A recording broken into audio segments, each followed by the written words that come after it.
It's day 2 in the civil fraud trial of Donald Trump, and the judge issued a gag order. CBS 2's Alice Gaynor was in the courtroom. She is here now live with the very latest. Alice. Well, the former president returned to court today, though he was not required to do so. The judge imposed a limited gag order after Mr. Trump disparaged one of the judge's key court staffers in an online post. This gag order applies to all parties in regards to speaking out and posting about any member of the judge's court staff. For a second day, former President Donald Trump stopped to speak to cameras in the courthouse hallway each chance he got. There was absolutely no fraud.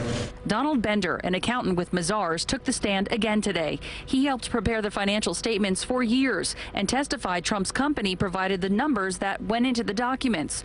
Alan Weisselberg and Donald Trump Jr.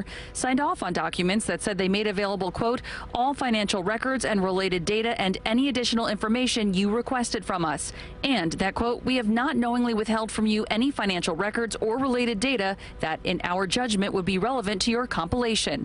The prosecutor asked Bender at some point, did you learn they didn't share everything? Bender said yes. Certain documents shown to us, appraisals that were in their possession that we didn't know about. Bender says he would not have issued a statement of financial condition if he had known the information provided by the company wasn't true. Mazars cut ties with the Trump Organization in February 2022, saying it couldn't stand behind the statements from 2011 to 2020. Defense attorneys say the financial statements were legitimate representations of what one attorney yesterday called his Mona Lisa properties. The assets are much more valuable as opposed to less valuable than are in the statements. Last week, Judge Arthur Engoron ruled against Trump and his co-defendants on one of the claims in the lawsuit, finding they engaged in business fraud. As punishment, he decided some of Trump's companies should be dissolved. The other 6 claims that must be decided relate to the alleged falsification of business records, issuing false financial statements, and conspiracy. This is a civil trial, not criminal, so none of the defendants are facing jail time.